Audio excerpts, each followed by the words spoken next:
Bem-vindos, aqui é o Léo do canal Recanto das Histórias, com mais uma nova história para vocês. Vera foi ao banco pegar um documento, mas, por causa de uma reforma, precisou passar por um corredor de serviço. Ao passar por uma porta entreaberta, ouviu o próprio nome e sobrenome, e a frase seguinte a fez parar no mesmo instante. Antes de começarmos, escrevam nos comentários de onde estão nos assistindo. Esperamos que gostem da história de hoje. A manhã de Dona Vera Souza começava sempre do mesmo jeito.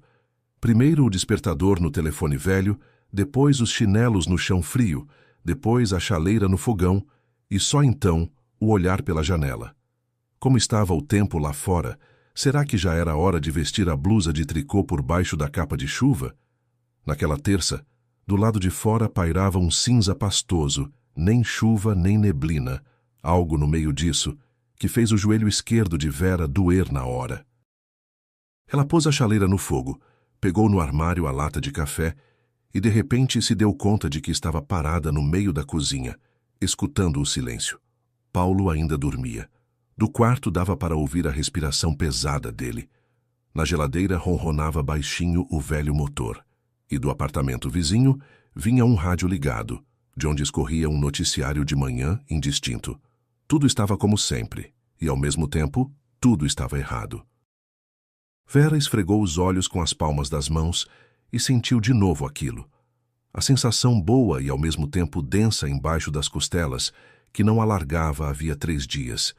Ela não sabia dar nome a esse tipo de coisa, não gostava de diagnósticos lidos em revista e não acreditava em horóscopo. Ela apenas sabia. Quando algo dói por dentro de uma pessoa por muito tempo, não é à toa. Quer dizer que o corpo entende antes da cabeça que uma desgraça se instalou na casa. Tudo começara no sábado, junto às lixeiras que ficavam no fim da rua da chácara. Vera carregava 2 sacolas, uma com cascas, outra com vidro, e pensava que precisava lavar o tapetinho da entrada enquanto o tempo estava seco. Perto das lixeiras, viu Dona Neide, do 3º lote, na jaqueta cinza metálica de sempre, e nas botas de borracha fora de época. Vera sorriu, abriu a boca para cumprimentar e não deu tempo. Dona Neide olhou para ela como se à sua frente não estivesse a vizinha com quem trocava bom dia. Por cima da cerca havia 30 anos, mas uma estranha, uma pessoa desagradável. Virou o rosto, jogou a sacola na lixeira com tanta força que algo tilintou lá dentro.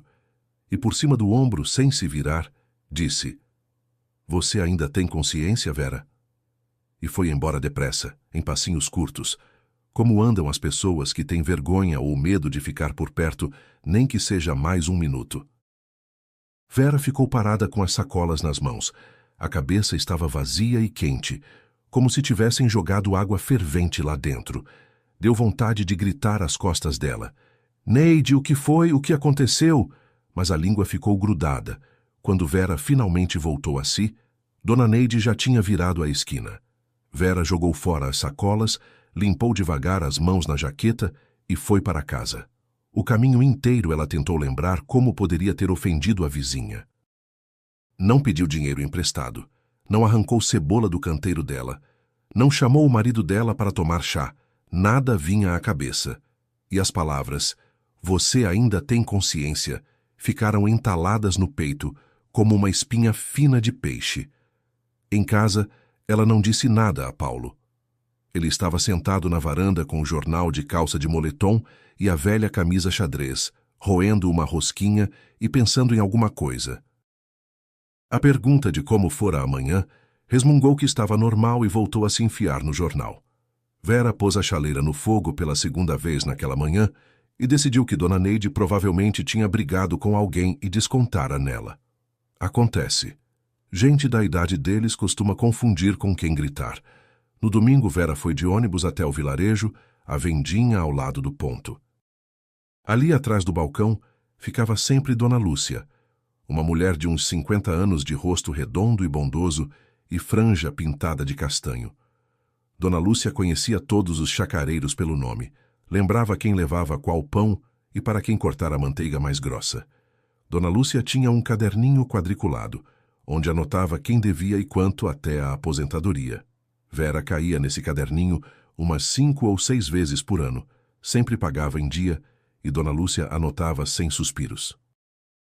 Dessa vez Vera pegou o de sempre: um pão, um pote de queijo fresco, um creme de leite, um saco de leite, uma dúzia de ovos e uma barra de chocolate que Paulo gostava de comer depois do jantar com o chá.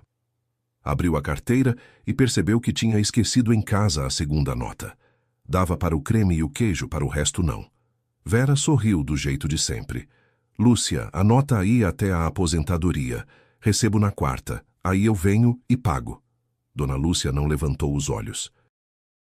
Ficou calada, passou o dedo pela borda da balança, depois olhou, mas não para o rosto, para algum ponto na altura da gola de Vera. Dona Vera, a senhora... É melhor voltar depois. Hoje eu não estou anotando fiado. Como não está anotando? Vera se atrapalhou. Mas o caderninho está aí, ó. O caderninho está aí, assentiu Dona Lúcia e o guardou embaixo do balcão. Está, só que vou ter revisão de estoque logo. Não quero me confundir.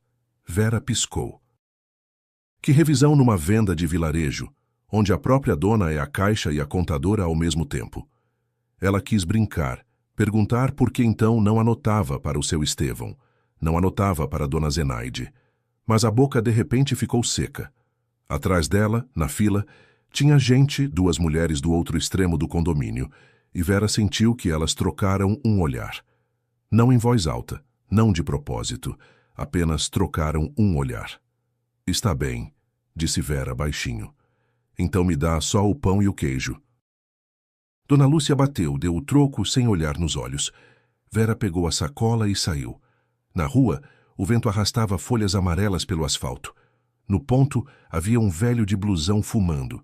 Perto dele, rodava um vira-lata alaranjado. Vera se encostou na parede fria de metal do ponto e ficou ali por 1 minuto. O pão na sacola parecia pesado como um tijolo. Conversas ruins. Passou pela cabeça dela, sem saber de onde. Talvez alguém dos chacareiros tivesse dito algo sobre o Souza para Dona Lúcia, e Dona Lúcia, pessoa cautelosa, decidira não se meter. Mas o que poderiam ter dito? De novo Vera começou a remexer na cabeça a última semana. Nada de especial. As cobranças para o sistema de água corriam como sempre. Paulo esbravejava nas reuniões, discutia com os pedreiros, prometia que até o inverno, pelo menos, os canos ficariam enterrados. Ela mesma quase não se envolvia. Só de vez em quando anotava no caderno quem tinha pago quanto. Vera voltou para casa a pé, pela mata de pinheiros. Entre os troncos cheirava a agulhas apodrecidas e a mato. Sob os pés estalavam frutinhas secas. Ela ia pensando. Talvez seja só a desconfiança da idade. Talvez a pressão, talvez o outono pesando na cabeça. Com a mãe dela, nessa idade, também acontecia. Ia à venda e ficava achando que o ônibus inteiro cochichara a respeito dela. Talvez tivesse começado com Vera também. Mas naquela mesma noite, Paulo chegou em casa diferente do de costume. Em geral, ele voltava cansado, largava a jaqueta na porta e se lavava demoradamente na torneira da cozinha. E ali estava, todo vibrante, corado, com uma sacola grande de uma peixaria cara nas mãos. Na mesa apareceram 2 postas de salmão embaladas a vácuo, um vidrinho de azeitonas, uma cerveja boa e uma caixa estranha de bombons em papel dourado. Paulo pôs tudo aquilo com um ar de quem voltava de um resort. Vem, Vera, disse ele endireitando os ombros. Vamos jantar como gente. Só almôndega, chega. Vera puxou o banquinho e sentou. Por causa de quê? O quê? Não posso mimar minha mulher? Ele riu, tirando os pratos. Logo, logo vai começar uma vida bem diferente pra gente. Pode anotar o que estou dizendo. Que vida diferente? Vera tentava falar tranquila, mas algo se retorceu na garganta. Uma normal. Tranquila. Sem faltar sempre alguma coisa. Paulo cortou a embalagem do peixe, dela subiu um cheiro de defumado. Só que você, Vera, faz o seguinte. Se os chacareiros vierem perguntar alguma coisa, você fica quieta. Você é mulher simples. Nunca se meteu em nada, não sabe de nada. Fala assim mesmo. O marido cuida, o marido sabe. De que eu não devo saber, Paulo? Vera insistiu. Paulo levantou os olhos. Bem de leve, meio segundo, olhou para ela. E naquele olhar Vera, pela primeira vez em todos aqueles anos, viu algo frio. Não maldade, não bebedeira, não cansaço, mas justamente frieza, como se ele olhasse não para a esposa, mas para um banquinho que estava fora do lugar. Nada de especial. Ele sorriu. Só que anda muita conversa fiada, não quero que te enrolem. Cuida dos seus nervos. O que o médico falou da sua pressão mesmo? Ele virou o assunto para a pressão, para os remédios dela, para a necessidade de passar na farmácia no dia seguinte. Vera comia o peixe e não sentia o gosto. As azeitonas estavam amargas, o chocolate enjoativo. Paulo bebia a cerveja no copo como se fosse vinho e olhava para o telefone mais do que o normal. 2 vezes o telefone tocou e as 2 vezes o marido saiu com ele para a varanda, encostando a porta. Vera tirou a mesa, lavou a louça, apagou a luz da cozinha e foi para o quarto. Não tinha sono. Deitou-se sob a coberta, escutou o marido ligar a televisão no cômodo ao lado e ficou pensando. Que vida diferente. De onde? A aposentadoria dos dois era comum. Na chácara o trabalho era muito, mas não trazia dinheiro. Nenhuma herança, nenhum prêmio, nenhum emprego novo. De onde, de repente, um peixe caríssimo e as palavras sobre uma outra vida. Por volta da meia-noite, Vera se levantou para beber água. Foi descalça, de memória, sem acender a luz, para não acordar o marido. E bem no limiar da cozinha, parou. Paulo estava sentado no banquinho junto à janela, só de cueca e regata, de costas para a porta, falando ao telefone. A voz dele não era como durante o dia. Mais baixa, mais firme, sem a rouquidão de sempre. Tô te falando, não se apavora. Ela vai assinar para onde ela vai fugir. Todo mundo já acha que o dinheiro está com ela. A tia Neide eu já trabalhei. Na venda também dei um toque. Deixa ela circular, sentir o clima, depois ela mesma traz tudo o que a gente pedir. Vera parou, descalça, no linóleo frio. Um passo para trás não podia dar, o assoalho do corredor rangeria. Ela ficou ali escutando, encostada de ombro no batente. O meu filho espera, já expliquei. Em 1 mês a gente fecha e esquece. O importante é que ela não vá se meter no banco por conta própria. Amanhã eu falo com ela que tem que buscar um documento. Ela vai lá, feito uma ovelha, assina e pronto. Paulo riu, depois disse algo bem baixinho e soltou uma gargalhada curta e desagradável. Vera recuou devagar, milímetro a milímetro da porta. Chegou ao quarto, deitou de costas por cima da coberta e por muito tempo olhou para o teto. Ali, num canto, havia tempos aparecera uma mancha marrom. O telhado gotejava na primavera, e Paulo sempre prometia consertar. Agora aquela mancha lhe pareceu um rosto torto de alguém.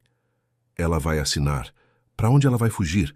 Todo mundo já acha que o dinheiro está com ela. O coração batia tão forte que zumbia nos ouvidos. Vera respirou fundo algumas vezes, como uma vez lhe ensinara a enfermeira do posto por causa da pressão. Inspira contando até 4, expira contando até 6. A cabeça foi clareando aos poucos. E naquela cabeça clareada sozinhos, os pedacinhos começaram a se juntar. A tia Neide junto à lixeira, a dona Lúcia com a revisão repentina, o olhar trocado das chacareiras, a sacola estranha com peixe, as palavras sobre a outra vida, a conversa noturna ao telefone. Não eram detalhes soltos. Era uma única figura que alguém montava com todo o cuidado às costas dela. A Vera estavam fazendo de antemão culpada. Não lhe vieram à cabeça nem mágoa, nem lágrimas. Só uma admiração estranha, quase serena. Passar mais de 30 anos ao lado de uma pessoa e de repente entender que ela é capaz de, assim, baixinho, ao telefone, de cueca num banquinho, entregar a própria mulher aos vizinhos, como se entrega vasilhame vazio. De madrugada, Vera acabou cochilando. Sonhou algo confuso, como se estivesse na fila do pão, e Dona Lúcia lhe entregasse no lugar da bisnaga um caderno alheio, dizendo: "Assine, Dona Vera, agora é seu." Vera acordou antes do despertador. O amanhecer cinzento mal despontava atrás da cortina. Paulo, no cômodo ao lado, Roncava tranquilo, como quem não tem uma preocupação sequer. Vera se levantou de mansinho, vestiu o roupão e foi não para a cozinha, mas para o quartinho que Paulo chamava de escritório. Escritório aquilo não era, apenas uma despensa com uma escrivaninha, sobre a qual havia um computador velho, pastas com papéis da chácara e um monte de contas de luz. Antes Vera entrava ali raramente, só para tirar o pó. Paulo não gostava que mexessem nos papéis dele. Agora Vera não estava para saber disso. Fechou a porta com cuidado, acendeu a luminária de cúpula verde e começou a folhear as pastas. As mãos tremiam de leve, mas ela se obrigou a se mover devagar, para depois recolocar tudo exatamente como estava. Na primeira pasta havia recibos, na segunda atas velhas de reunião, na terceira umas folhas impressas com números. Vera tirou a terceira, folheou e sentiu os dedos gelarem. Numa das folhas, no alto, estava datilografado bem certinho: decisão da diretoria do condomínio de chácaras. E abaixo, na lista de responsáveis, entre os nomes do eletricista e do zelador, estava o sobrenome dela: Vera Souza, responsável pela arrecadação da cota da água, recebimento e controle dos valores em espécie. No pé da página, uma assinatura muito parecida com a dela. A mesma inclinação, o mesmo laço no fim. Só que Vera jamais assinara um papel daqueles na vida. Ela olhou de novo a data. Verão passado. Naquele verão ela estava de cama com pressão alta. Tinha ido ao filho por causa de uma entorse e com certeza não estivera em nenhuma reunião de diretoria. E ali estava a assinatura. Vera ficou sentada por um bom tempo na cadeira que rangia, olhando aquela folha. Podia agora se levantar, ir até o quarto, acordar o marido e fazer um escândalo, atirar aquele papel na cara dele, gritar, bater nele com a pasta no ombro, chorar, exigir explicações. Antes talvez ela tivesse feito exatamente isso. Antes, mas não hoje. Hoje ela recolocou a folha de volta na mesma pasta, no mesmo lugar, com o mesmo cantinho para baixo. Fechou a pasta, pôs de volta na estante exatamente com o mesmo lado para a parede, apagou a luminária. Ficou um segundo no escuro, atenta ao ronco regular atrás da parede, depois saiu sem fazer ruído, fechou a porta e foi para a cozinha pôr a chaleira no fogo.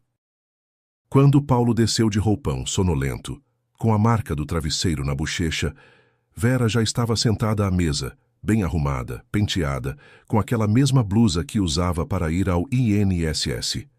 Diante dela havia uma xícara de chá intocada. "Por que tão cedo?" resmungou Paulo, servindo-se da chaleira. "A cabeça meio ruim de manhã", disse Vera com calma. "Vou dar uma caminhada." "Caminhada para onde?" "Na farmácia. E de passagem no banco. Tenho uma coisinha lá na caderneta." Paulo ficou parado meio segundo com a chaleira na mão. Só meio segundo. Depois pousou a chaleira, pigarreou e disse com um descaso forçado: "Ah, e aproveita e pega um documentinho lá para mim. Deixa um bilhete do que pedir. É da conta da chácara. Eles só precisam de uma confirmação de que eu sou o presidente. Formalidade." "Está bem", assentiu Vera, olhando para dentro da xícara. "Deixa o bilhete, eu pego." Ela levou a xícara aos lábios para que ele não visse seu rosto. O chá estava morno, quase sem gosto. Por dentro nada tremia. Por dentro, pela primeira vez em muitos anos, ficara tudo muito silencioso e muito claro. Antes ela achava que a desgraça estava lá na frente, que ainda dava para encontrá-la, espantá-la, rezar por ela. Agora ela sabia. A desgraça já estava sentada à sua mesa de roupão, entregando-lhe um bilhete. Que a única coisa que dependia de Vera era não gritar naquele instante, não se entregar, chegar ao banco com calma, com os próprios pés, pelo próprio caminho, e ver, enfim, o que tinham escrito por trás dela, com o nome dela. Até o ponto Vera foi sem olhar para trás. Na mão, a velha sacola de compras de alças compridas, aquela mesma com que ela ia ao posto, à feira, aos velórios e ao INSS. Nessa sacola estavam o documento de identidade, a caderneta fininha de cantos gastos, o bilhete dobrado em 4 em que Paulo escrevera em letra grande qual documento buscar e mais uma folha, quadriculada, sua, na qual Vera, à noite, sob a luz da luminária, tinha anotado de memória uma abaixo da outra. Quando houvera reuniões, quando ela estivera de cama com pressão, quando fora ao filho no hospital. Só isso. Uma coisa embaixo da outra, por via das dúvidas. O ônibus se arrastava devagar, dava voltas pelo vilarejo, parava em cada poste. Vera ia sentada na janela, olhando os ipês nus na beira da estrada, repetindo para si mesma: calma, calma, não me descontrolar, não gritar, não chorar. No vidro se refletia uma mulher não mais jovem, de capa cinza, com os lábios pintados, os cabelos ajeitados atrás das orelhas. De fora, uma aposentada comum, indo à cidade resolver coisas. Ninguém imaginaria que naquela mulher, de noite, algo estourara no peito, e que desde então ela vivia sendo já uma pessoa um pouco diferente. No ponto perto da feira, Vera desceu, ficou parada um segundo, ajeitou a sacola e foi em direção ao banco. Era um prédio baixo de tijolo amarelo, com uma placa grande e 3 degraus na entrada. Quantas vezes ela passara por ali sem entrar? Tantas vezes entrara com Paulo, quando ele a arrastava para assinar bem aqui. Hoje, ela ia sozinha. Já na entrada ficou claro que lá dentro havia algo de errado. Na porta de vidro estava colado, com fita torta, um papel impresso. Prezados clientes, devido à reforma, parte das salas foi temporariamente transferida. Procurem o segurança. Atrás da porta zunia uma furadeira, cheirava a tinta fresca e poeira. No chão havia uma lona de obra cinza. Junto ao balcão do segurança, encostado à grade, estava um homem baixo de uns 60 anos, de camisa fardada, grisalho, de bigode curto. No crachá lia-se: Vitor. Bom dia, disse Vera. Eu queria tirar uma dúvida sobre a caderneta e pegar um extrato. Caderneta é na sala 3. O seu Vitor apontou para o fundo. Só que agora não dá para atravessar o salão. Estamos derrubando parede.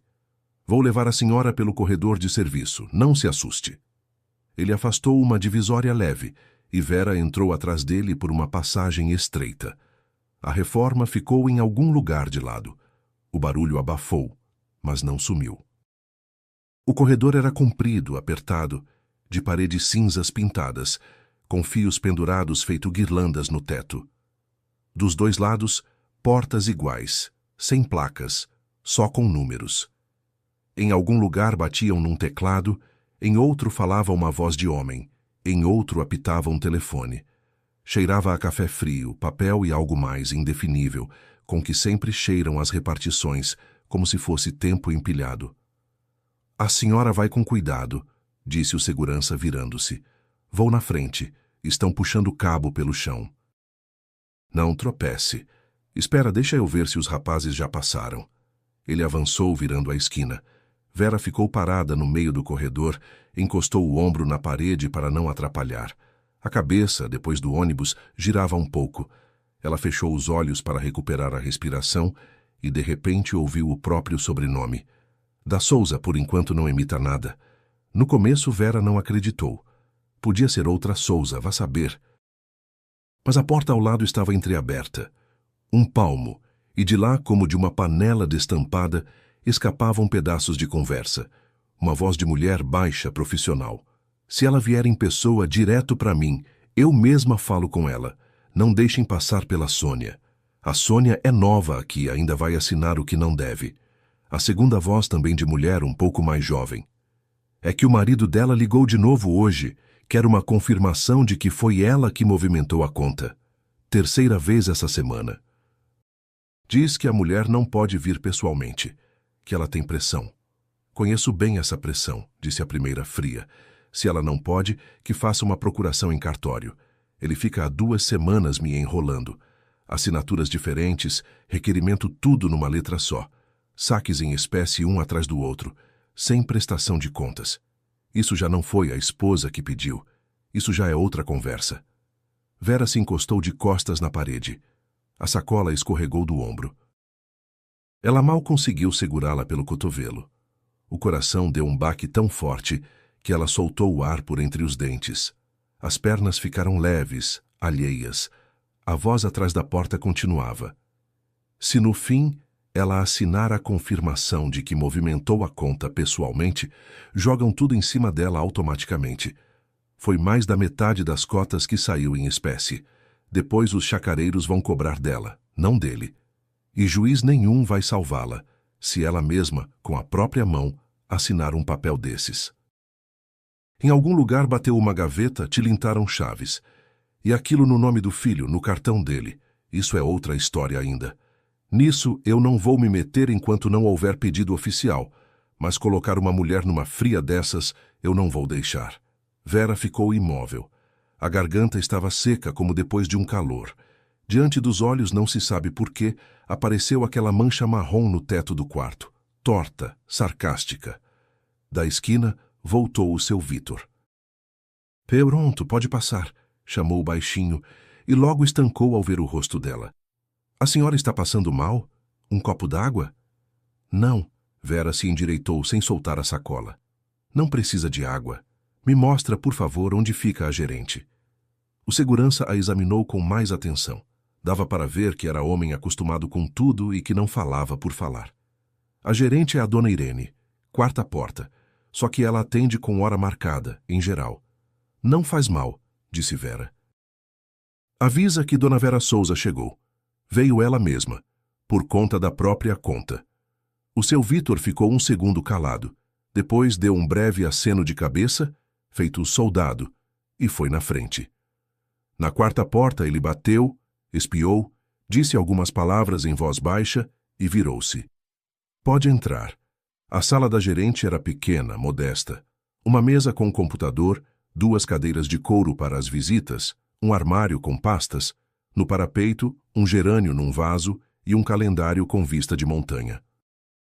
À mesa estava sentada uma mulher de uns 50 anos, de blazer escuro e discreto, cabelos penteados para trás e uma correntinha fina de ouro no pescoço. Diante dela havia uma pasta aberta, e Vera, antes mesmo de chegar à cadeira, viu na folha de cima o próprio sobrenome em letra grande, Vera Souza. Bom dia, dona Vera, disse a dona Irene, erguendo os olhos. Sente-se. Água. Obrigada. Vera sentou. Não precisa. Ela pôs a sacola no colo, abriu, tirou o documento e a caderneta. As mãos já não tremiam. Ficaram como que alheias, obedientes, sabendo exatamente o que faziam. Vim por conta da minha conta, disse Vera com voz firme. Da conta da chácara e da que está no meu nome também. A dona Irene olhou para ela demoradamente. Naquele olhar não havia nem pena, nem curiosidade, nem aquela gentileza melosa de banco a que Vera estava acostumada nos guichês. Havia um interesse calmo, avaliador, como o de um médico que finalmente vê o paciente chegar por conta própria, andando em vez de trazido numa maca. Eu esperava a senhora hoje, disse baixinho a gerente. Não hoje exatamente, mas nesses dias. O seu marido esteve aqui 4 vezes nas últimas 2 semanas. Primeiro sozinho, depois com uma procuração qualquer, depois sozinho de novo. Eu não interferi enquanto ele só pedia extratos. Mas quando ele pediu que emitíssemos um documento afirmando que quem movimenta a conta é a senhora, Vera Souza, e ele mesmo assinou pela senhora num dos papéis. Sabe, eu trabalho aqui há muitos anos. Ela virou a pasta com cuidado na direção de Vera. Na folha havia a cópia de um requerimento. No alto, o sobrenome de Vera, escrito em letra alheia. Embaixo, uma assinatura muito parecida com a dela. Mas Vera reparou na hora. O laço no fim era o dela, sim. Ela sempre assinara com traço macio, sem apertar, e ali a linha era grossa, insegura, com um gancho a mais. Essa não é a minha assinatura, disse Vera. Parecida, mas não é minha. Foi o que eu pensei, assentiu a dona Irene. Temos mais 3 iguais. Tudo do último ano e tudo por saques em espécie, sempre nos mesmos dias. A senhora nesses dias não esteve no banco. Consta nos registros. As câmeras confirmam. Vera pousou devagar o documento à sua frente. Na capa havia ficado a marca da palma da mão. Ela, ao que parece, o caminho inteiro o segurara com tanta força que suara. O meu marido, ela disse essa palavra separada, como se fosse alheia. Vinha aqui dizer que eu estava doente, que eu não podia sozinha, que eu tinha confiado tudo a ele. Foi assim mesmo? A dona Irene deu uma espiada nas próprias anotações. Minha esposa está adoentada à pressão. Quase não sai. Toda a administração da chácara é ela quem faz. Só que tem vergonha de aparecer pessoalmente. Foi o que ele disse a uma funcionária minha, 2 semanas atrás. Eu saía. Vera sorriu levemente com o canto da boca, sem alegria. Ia à venda, ia à feira, fui ao meu filho. Tinha vergonha, pelo visto. Ficaram um instante caladas. Do lado de fora, num andar abaixo, batucou uma marreta e depois se calou. Dona Vera, disse a gerente cruzando as mãos sobre a mesa, sou obrigada a lhe perguntar diretamente. A senhora deu ao seu marido o direito de movimentar essa conta? Uma procuração, um consentimento verbal, alguma coisa em que possamos nos basear? Nenhuma procuração eu assinei, disse Vera. A conta foi aberta pelos dois, lembro, faz tempo, justo quando o condomínio passou a receber as cotas por transferência. Eu assinei ali como uma das titulares, e só. Nenhum papel dizendo que o Paulo pode sacar sozinho ou que eu delego alguma coisa a alguém, eu assinei. Uma coisa dessas eu lembraria. Muito bem, assentiu a dona Irene. Então tenho uma contraproposta. Vamos agora ponto por ponto, com calma, sem pressa. Eu dou uma ordem na sua conta. A senhora faz um requerimento. Depois disso, nenhum documento, nenhuma operação nessa conta acontece sem a sua presença pessoal. E o seu marido vai saber ainda hoje que o banco se recusou a confirmar o que ele pediu. E de onde ele vai saber? Ele vem amanhã pela 5ª vez, disse a dona Irene, seca. Já conheço essa raça. Vem e pergunta se o documento está pronto. Vão dizer a ele que documento sobre terceiro não se emite, que é preciso o comparecimento pessoal da titular. Ele vai começar a pressionar, vão pedir que se retire. Se insistir, chamam a segurança. Vera assentiu devagar. No peito, algo se soltou. Não de todo, mas de forma perceptível. Eu preciso dos papéis, disse ela. Todos os que forem possíveis. O extrato das operações dos últimos 2 anos. Cópias de todos os requerimentos que tenham o meu nome, principalmente os de assinatura duvidosa. A lista de saques em espécie com as datas. E um registro de que eu vim pessoalmente hoje e de que não reconheço essas assinaturas. A dona Irene ergueu levemente a sobrancelha, não de espanto, mas com aprovação. A senhora parece já saber de antemão o que pedir. Passei a noite sem dormir, disse Vera simplesmente. Pensando. Certo, estou anotando. O extrato das operações a senhora terá. As cópias dos requerimentos entregamos autenticadas. Sobre as assinaturas contestadas, faço uma nota interna à parte e anexo ao processo. Mais alguma coisa? Um bloqueio temporário, para que nessa conta não haja nenhuma movimentação enquanto eu mesma não autorizar. E proibição de emitir qualquer documento sem mim, por escrito, não por boa vontade, mas registrado. Fazemos como ordem do cliente. A dona Irene alcançou o teclado.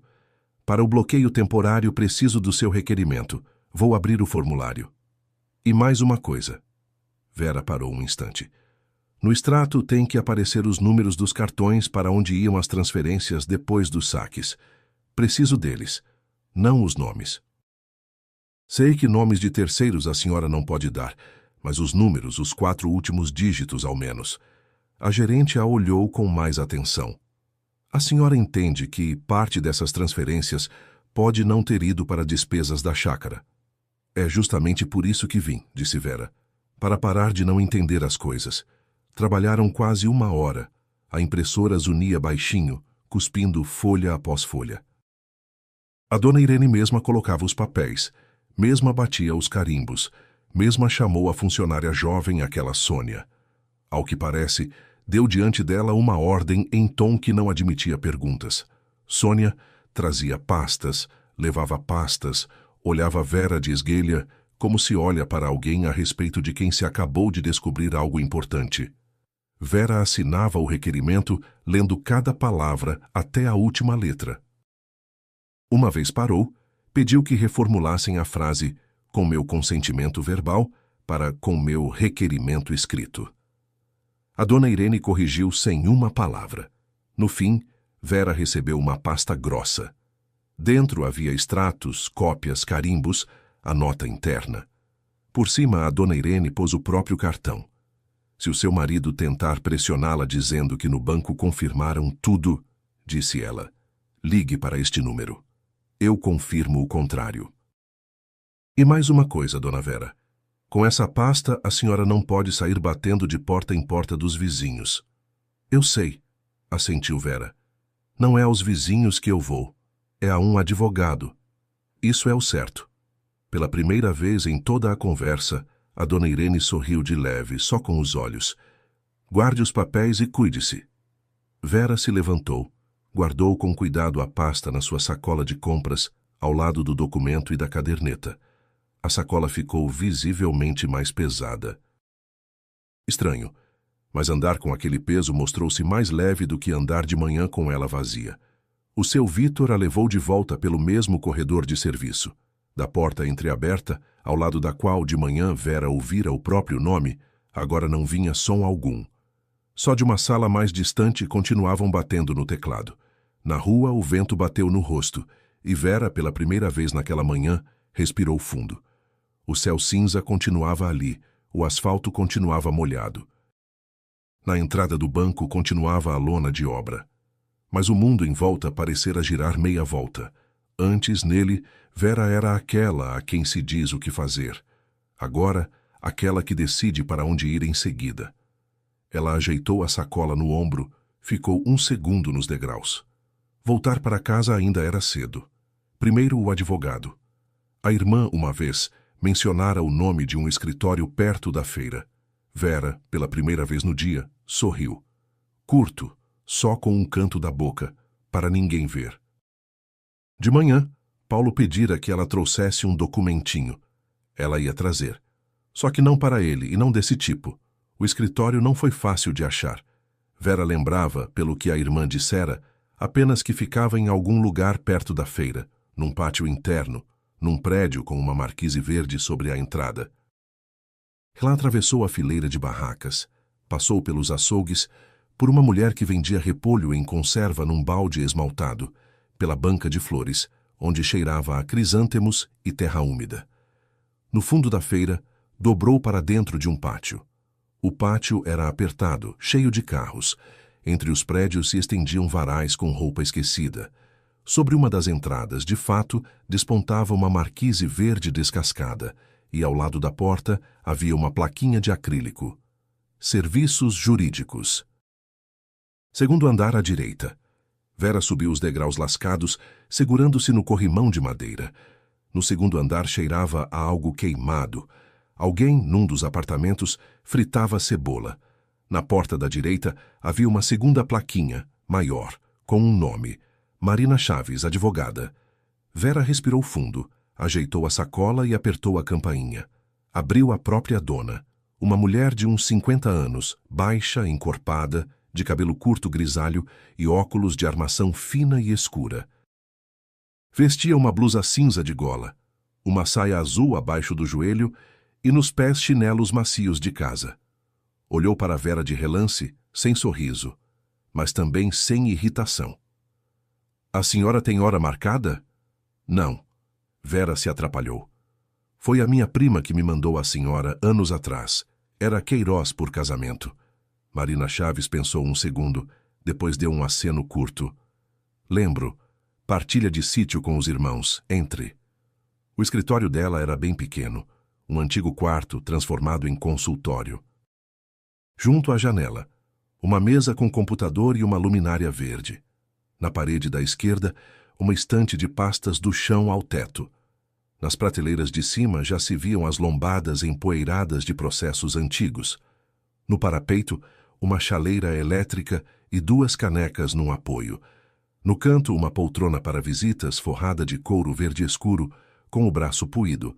Na parede, um diploma numa moldura simples e abaixo um calendário de folhas em que já fazia uma semana ninguém arrancava a página. Marina Chaves apontou para a poltrona. Sente-se.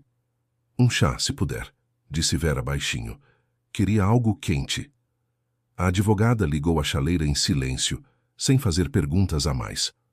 Enquanto a água fervia, Vera tirou da sacola a pasta do banco e a pôs no colo. A pasta agora lhe parecia estranhamente leve, como se tudo o que estava lá dentro ela já tivesse, de certo modo, vivido uma vez. Marina Chaves pôs diante de Vera uma caneca com um saquinho de chá, ao lado, um açucareiro de tampa lascada. Sentou à mesa, sem pressa. Colocou os óculos e empurrou para o lado um caderno aberto. Conte. Por ordem. Sem lágrimas. Não porque eu não tenha coração. É que se a senhora começar a chorar por causa do marido, eu não vou enxugar essas lágrimas. E depois a senhora vai se arrepender de ter se distraído. A voz dela era firme, sem pressão, mas Vera entendeu na hora. Com essa mulher, só dava para conversar direto ao ponto, e isso era até agradável. Nesses 3 dias, ela se cansara das próprias hesitações. Vera contou tudo em poucas palavras. A tia Neide junto à lixeira, a dona Lúcia com a revisão repentina, o peixe na mesa, a conversa noturna ao telefone, a folha na pasta de Paulo com o sobrenome dela e a assinatura alheia. A visita ao banco naquela manhã, as palavras no corredor, a conversa com a dona Irene, a pasta que lhe entregaram. Marina Chaves ouviu sem interromper, só de vez em quando anotava algo curto no caderno, a lápis. Quando Vera terminou, a advogada puxou a pasta em silêncio, abriu-a, espalhou os extratos sobre a mesa como cartas de baralho. Não os lia, ela os dispunha, por data, por tipo de operação, por valor. Os dedos dela eram curtos, firmes, com as unhas roídas. Nada de unha feita, o que não se sabe por que agradou Vera. Bom, disse enfim Marina Chaves, sem levantar a cabeça. Umas perguntas para esclarecer. No verão passado, onde a senhora estava? Bem certinho pelas datas. Do dia 5 ao 20, ajudando o meu filho com o neto. Depois eu mesma caí de cama, pressão. Até o fim do mês quase não me levantei. De casa, só à farmácia. Na reunião de diretoria, no dia 19, a senhora não foi? Não. Nesses dias, eu estava deitada. A enfermeira do posto pode confirmar. Ela foi me ver no dia 22. E no dia 22, o que houve? Vera franziu a testa, tentando lembrar. Espera, isso foi no fim do verão. Aí, eu estava na cidade. Na chácara da minha irmã, ajudando a colher maçã. A sua irmã tem telefone? Tem. Ótimo. Marina Chaves anotou. Depois tirou da gaveta um bloco novo, abriu numa página em branco. Agora escute com atenção, dona Vera. Não como cliente de advogada, mas como mulher adulta. Está bem, Vera assentiu. O seu marido não estava preparando um simples escândalo para a senhora. Ele estava preparando para a senhora a posição de culpada. São coisas diferentes. No escândalo, as pessoas gritam, depois fazem as pazes ou se separam. Na posição de culpada, a pessoa passa anos se justificando diante de cada um que aparece. Pois bem, ele quer que a senhora se justifique, não se justifique. Ela fez uma pausa. Vera estava sentada, segurando a caneca com as 2 mãos. O chá estava quente. Na garganta espalhou-se um calor. Não se justifique, repetiu Marina Chaves. Deixe que ele mesmo, diante das pessoas, mostre a história que preparou. Entende? Não muito bem, disse Vera com franqueza. Explico. Se a senhora agora sair correndo pelos vizinhos, provando a cada um que não é ladra, eles não vão acreditar. Porque quem se justifica sempre parece suspeito. É assim que funciona. Agora, se o seu marido, diante desses mesmos vizinhos, começar a contar a versão dele, e depois ficar claro que a versão dele não bate com os papéis do banco, aí o culpado, aos olhos deles, passa a ser ele. Na hora, não pela justiça, não daqui a 1 ano, mas naquela mesma noite. Vera pousou a caneca. A cabeça funcionava com uma clareza que não vinha havia muito. Quer dizer que eu preciso deixar ele falar. Isso. Deixe que ele diga tudo o que quiser dizer. Deixe que a chame diante das pessoas do que quiser. Quanto mais fundo ele for, menos vai conseguir voltar atrás depois. O seu papel é ouvir calada e, no momento certo, mostrar os papéis. Não antes. E se ele desconfiar? Não vai desconfiar. Esse tipo de homem, Marina Chaves disse isso como quem já vira dezenas deles, sempre tem certeza de que a mulher é boba. É disso que se aproveitam, e é por isso mesmo que caem. Ficaram um instante caladas. Do lado de fora passou uma ambulância, buzinando curto na sirene. Debaixo das janelas, 2 homens discutiam alto por causa de uma vaga. Tenho mais algumas perguntas, continuou Marina Chaves. Quem cuida dos documentos no condomínio? Só ele, basicamente ele. Tem uma pasta com as atas. Com a dona Zenaide, a tesoureira, tem o livro das cotas. Eu nunca me metia nessas coisas, só às vezes recolhia assinaturas, andava pelos lotes com o caderno. Quem consta oficialmente como presidente? O Paulo. Já é o 4º mandato seguido, sempre reelegem. E o Conselho Fiscal funciona? Só no papel. Entendi. Marina Chaves anotou algo no bloco. Agora o principal. Vou lhe preparar uma lista de perguntas para fazer ao Paulo em público. Não a senhora quem vai fazer, sou eu. A senhora me avisa onde e quando os chacareiros vão se reunir. O melhor é no seu lote, no seu terreno. Assim a senhora não é a que pede, é a dona da casa. Ele mesmo vai reunir todo mundo, disse Vera devagar. Ontem no jantar avisou. Hoje à noite no nosso quintal, debaixo da macieira. Marina Chaves parou o lápis 1 segundo. Hoje. Ele não sabe que eu estive no banco. Acha que passei de manhã na farmácia e fui pegar o documento no guichê. Certo, disse a advogada devagar. Os olhos por trás dos óculos se estreitaram de leve. Então, temos pouco tempo.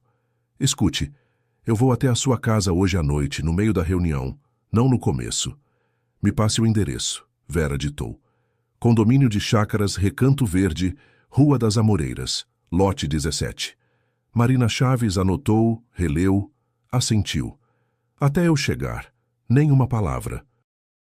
Se ele perguntar como foi no banco, diga que prometeram preparar o documento que mandaram voltar outro dia. Só isso, sem detalhes. Não entre em discussão. O melhor é fingir cansaço e dor de cabeça. Para ele isso é normal, não vai desconfiar. Está bem, assentiu Vera. Os papéis não leve para casa, deixe comigo. Até à noite eu os arrumo na ordem certa e levo comigo, senão ele pode chegar até eles. Onde as coisas ficam guardadas na sua casa, ele com certeza sabe melhor do que a senhora.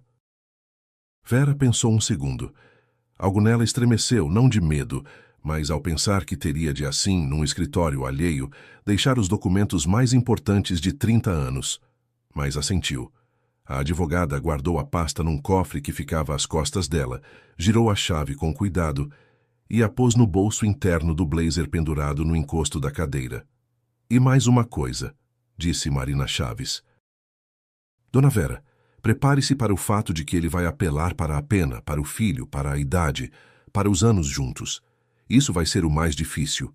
Não o banco, não as assinaturas, não os vizinhos. O mais difícil vai ser quando ele olhar para a senhora e disser: Vera, mas você me conhece. Guarde de antemão esse momento e decida de antemão o que vai fazer.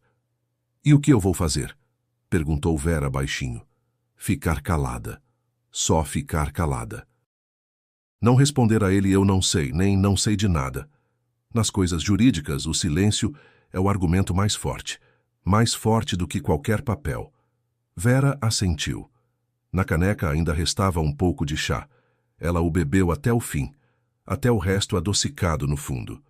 Vera voltou para casa no mesmo ônibus da ida, só que no sentido contrário. Sem a sacola com a pasta, o ombro se sentia estranho, como se ela tivesse esquecido algo necessário e importante.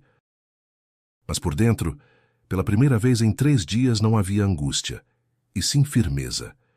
Como se ela caminhasse não pelos próprios medos, mas por uma trilha marcada de antemão.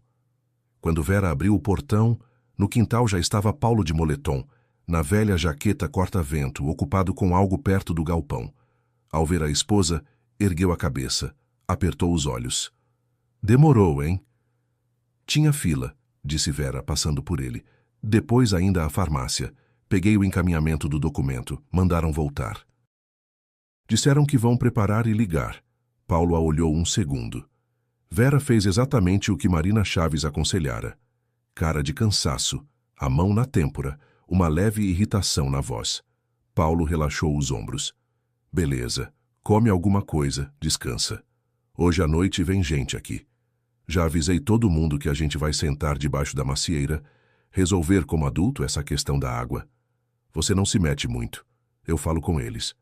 Só se precisar, confirma que eu te contei tudo. Está bem, assentiu Vera sem levantar os olhos. Eu confirmo. Ela entrou, pôs a sacola no banquinho da porta, tirou a capa. Na cozinha estava tudo como sempre. A chaleira esfriada, a caneca de Paulo pela metade com borra no fundo, migalhas na toalha. Vera pôs a chaleira de novo. Esquentou a sopa do dia anterior, sentou-se à mesa. Não estava com fome, mas se obrigava, colher após colher. Ia precisar de forças à noite. Paulo entrou, trocou de calçado, mexeu um pouco na televisão, depois foi até a sede da administração, cobrar que a dona Zenaide trouxesse o livro. Ao sair, virou-se na porta. Vera, você não vai falar bobagem lá na reunião, né? Bom, você sabe. Pressão, nervos. É melhor ficar quieta, eu falo. Eu fico quieta, Paulo, disse Vera com calma, mexendo a sopa. Eu sei, tenho pressão. Ele resmungou satisfeito e saiu. Vera esperou o som dos passos dele sumir atrás do portão. Levantou-se, foi até a janela. Entre as cortinas via-se um pedaço da rua, cercas cinzentas, uma pereira nua. Na rua, uma mulher passava com um balde vazio. Vera voltou a se sentar à mesa. Afastou o prato de sopa, fechou os olhos. Diante dela, uma após a outra, foram passando imagens. Paulo jovem no alojamento, de suéter azul, um violão na cadeira, ela mesma ainda com a trança comprida. O primeiro apartamento alugado, com o sofá-cama. O nascimento do filho, como Paulo o segurou pela primeira vez e teve medo de deixar cair. Como os dois construíram aquela casa, naqueles metros de terra, com as próprias mãos, ela amassando o cimento, ele assentando os tijolos. Como ele conduzia pela primeira vez uma reunião de chacareiros, orgulhoso de pasta na mão. Como uma vez, uns 10 anos atrás, no aniversário dela, comprou-lhe um colar simples, de contas escuras de madeira. Ela às vezes ainda usa, mais de 30 anos. E a frase ao telefone. Todo mundo já acha que o dinheiro está com ela. Calma profissional, sem drama.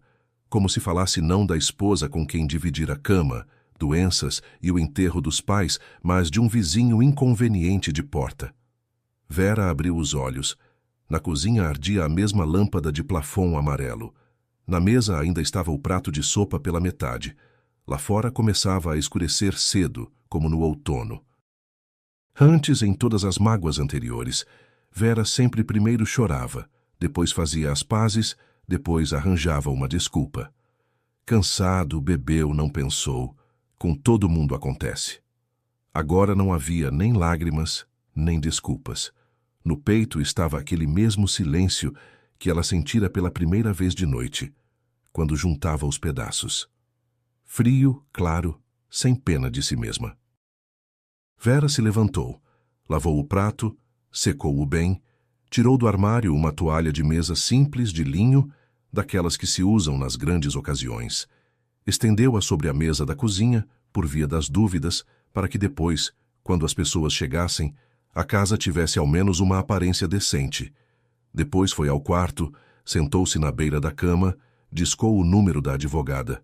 Marina, aqui é a Vera Souza. Ele não desconfiou de nada. Mandou que eu ficasse quieta. Eu confirmei que ficaria. Ótimo, respondeu a advogada, tranquila. Estou saindo daqui a pouco. Chego na sua casa mais ou menos no meio da noite. Não antes. Não abra a porta para nenhum vizinho até eu chegar. Se tocarem, diga que o Paulo espera todo mundo no quintal, debaixo da macieira. E Dona Vera não abandone o seu papel de sempre. Até eu chegar, a senhora é a esposa comum do Paulo, a Vera de sempre, que não entende nada. É a máscara mais segura. Entendeu? Entendi, disse Vera. Então, até a noite. Vera desligou e pôs o telefone no criado mudo. Foi até a cômoda, abriu a gaveta de baixo, tirou uma velha mala cinza, rachada nos cantos, com 2 fechos. Aquela mesma com que viajara, uns 15 anos atrás, para um tratamento de repouso. Pôs a mala no chão, no meio do quarto. Só pôs sem guardar nada ainda.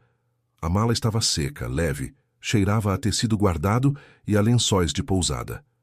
Vera olhou para ela alguns segundos e a devolveu à gaveta. Ainda não era a hora. Mas agora ela já estava na cabeça dela no lugar certo. Pronta, à espera. Foi para a cozinha, ajeitou de novo a toalha, conferiu se havia açúcar no açucareiro, se os copos estavam alinhados. No parapeito, num vidrinho de água, murchava uma flor de outono, uma só, roxa, já ressecada nas bordas das pétalas.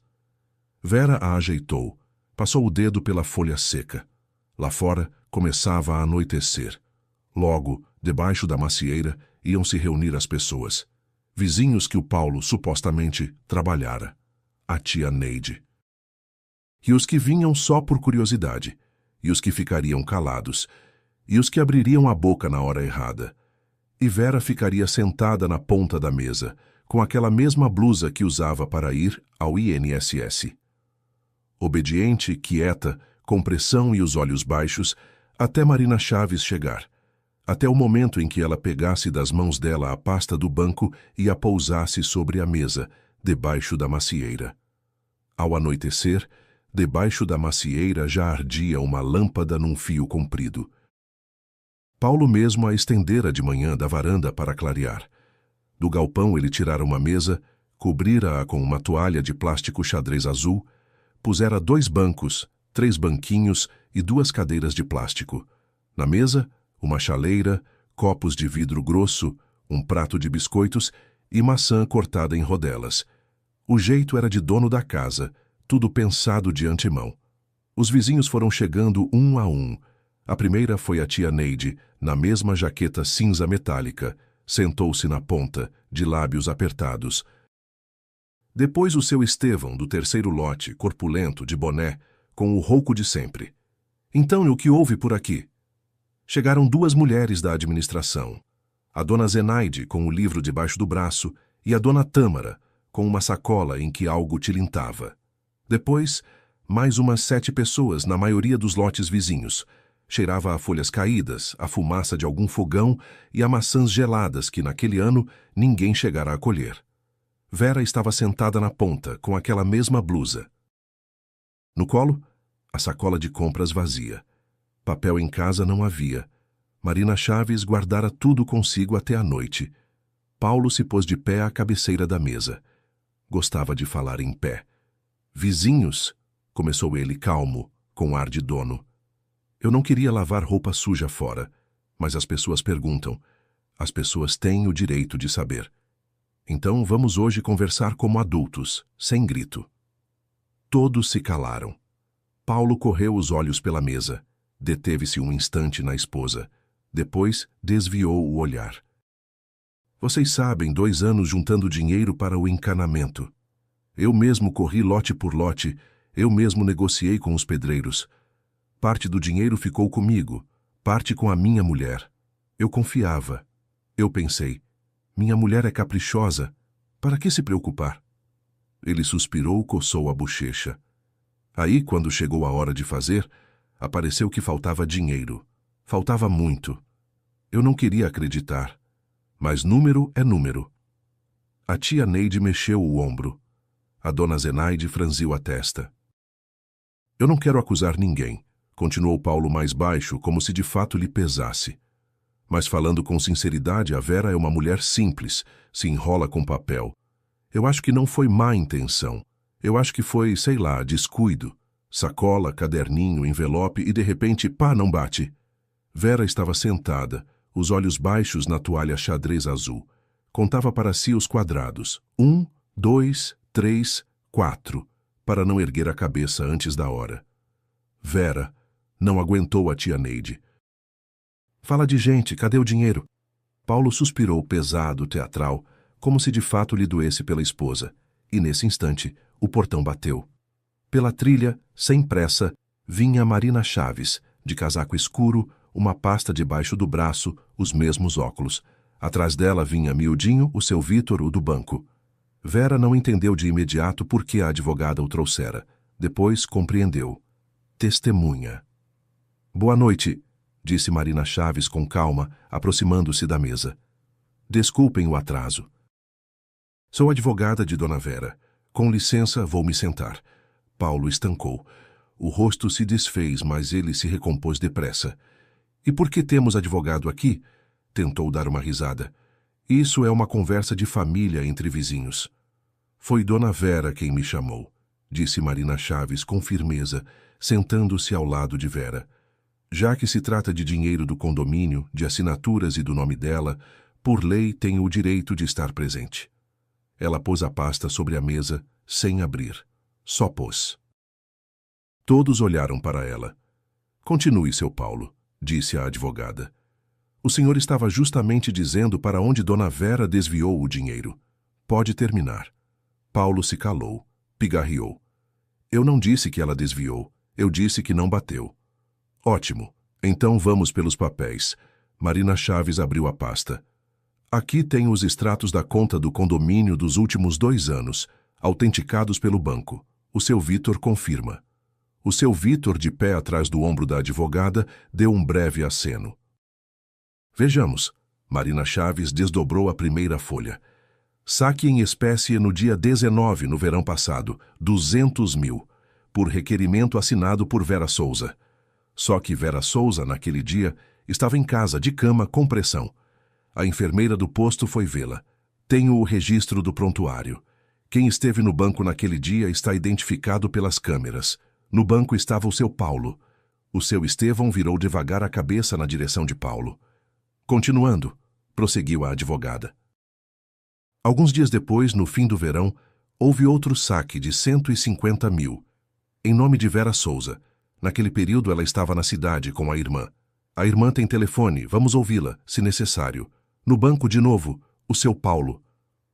Isso o que quer dizer? Franziu a testa a dona Tâmara.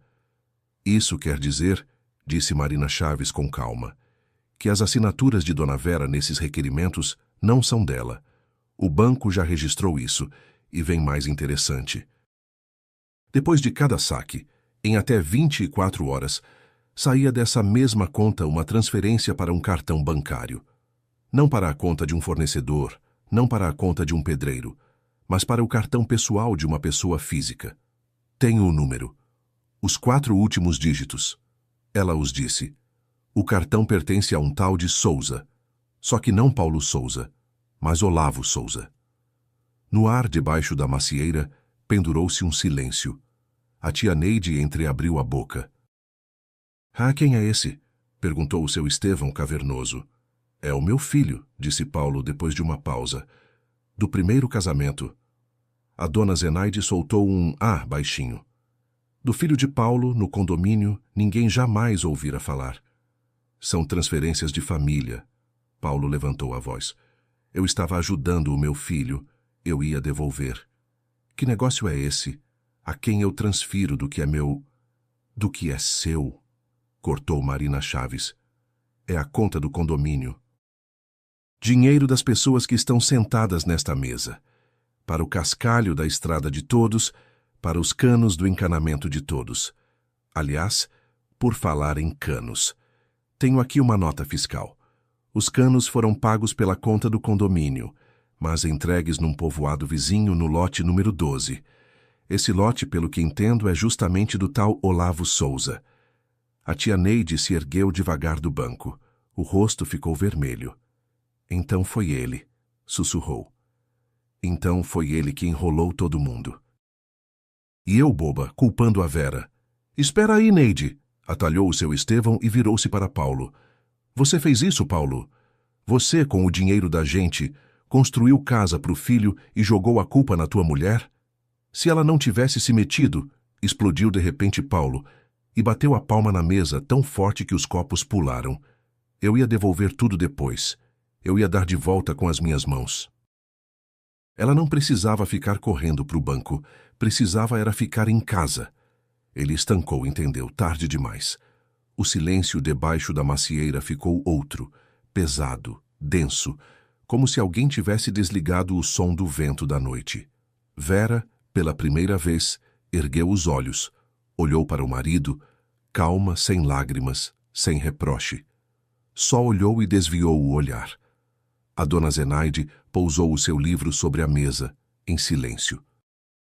Amanhã, disse o seu Estevão, e a voz dele estava firme, mas nada boa. Nós todos juntos vamos registrar queixa, na delegacia, no Ministério Público, onde mais for preciso. Assinamos o condomínio inteiro, acrescentou a dona Tâmara. Paulo continuava de pé, os braços caídos. Já não era o herói da reunião, não o presidente de pasta na mão, apenas um homem já não jovem, na velha jaqueta, cujo discurso da noite acabara de desmoronar diante de 20 pessoas. Foram embora em silêncio. A tia Neide se demorou junto ao portão, deu um passo em direção a Vera, tocou-lhe o braço, desajeitada. Vera, me perdoa. Eu falei aquilo com você, lá na lixeira. Foi ele, o desgraçado, que me botou minhoca na cabeça ainda no fim do verão, dizendo que você, sei lá, escondia dinheiro no colchão. E eu, velha, acreditei. Deixa, Neide, disse Vera baixinho. Vai, que já está tarde. Em casa, Paulo a princípio ficou calado, sentado num banquinho na entrada, sem tirar a jaqueta. Depois começou a falar do filho, do sangue que não é água, de que Vera devia entender, dos 30 anos juntos. A voz dele mudava, ora chorosa, ora raivosa, ora chorosa de novo.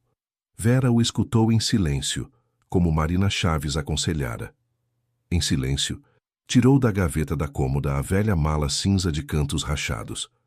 Pôs no chão, no meio do quarto, abriu, começou a arrumar. As camisas dele numa pilha, o suéter por cima, o barbeador do banheiro, os chinelos, o carregador do telefone.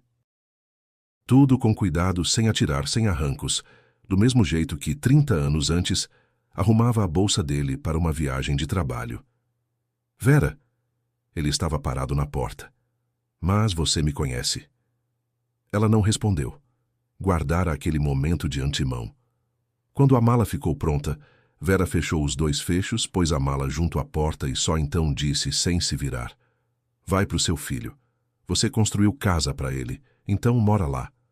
Paulo ficou parado mais um segundo. Depois pegou a mala e saiu. O portão bateu no escuro. Vera se aproximou da janela, afastou a cortina. O quintal estava vazio. A lâmpada debaixo da macieira ainda ardia. Nos dias seguintes, os moradores registraram a denúncia. A investigação confirmou as fraudes e Paulo passou a responder pelos crimes cometidos contra o condomínio. 2 semanas depois, Marina Chaves foi à casa de Vera organizar os papéis para o processo. Estavam sentadas na mesma cozinha, sob o plafond amarelo. A advogada bebia chá naquela mesma caneca em que de manhã Paulo tomara. Vera simplesmente a lavara e fizera chá de novo. Dona Vera, perguntou de repente Marina Chaves, erguendo os olhos da pasta. Qual era o sobrenome de solteira da sua mãe? Andrade, respondeu Vera. Por quê? Marina Chaves pousou a caneca em silêncio, remexeu no bolso interno da bolsa, tirou uma velha fotografia em preto e branco, gasta nos cantos. Na foto diante de um salão de madeira de janelas pregadas, estavam 2 mulheres jovens. Uma, a cara da mãe de Vera na juventude, de lenço na cabeça e blusa de botões. A outra, desconhecida, mais alta, com uma trança grossa caída sobre o ombro. Esta é a minha avó, disse Marina Chaves, e esta, pelo que entendo, é a sua mãe. Elas eram primas. Na nossa família, contavam que romperam por causa de uma herança, faz tempo, antes da guerra.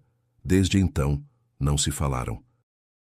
Quando ouvi o seu sobrenome ainda no primeiro dia, pensei, coincidência. E hoje me ocorreu perguntar.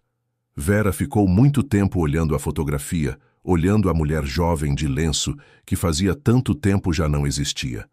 Depois ergueu os olhos para Marina Chaves e de repente chorou pela primeira vez em todas aquelas semanas. Não de dor, de algo diferente, morno e sem nome, que a gente sente quando por dentro se encaixa de volta uma pedrinha que havia caído muitos anos atrás. No inverno, debaixo da macieira, houve outra reunião. Dessa vez a conduziram a dona Zenaide e o seu Estevão. O livro das cotas passou para as mãos de Vera. A tia Neide trouxe um pote de geleia de amora e o pôs na mesa, diante dela, em silêncio, sem olhar nos olhos. Vera também em silêncio assentiu. À noite, ela estava sentada na escada da própria casa, sozinha, nos mesmos chinelos, com a mesma blusa. O crepúsculo descia sobre o quintal. Em algum lugar, atrás da cerca, um cachorro latia. No ar cheirava a geada, ao inverno chegando.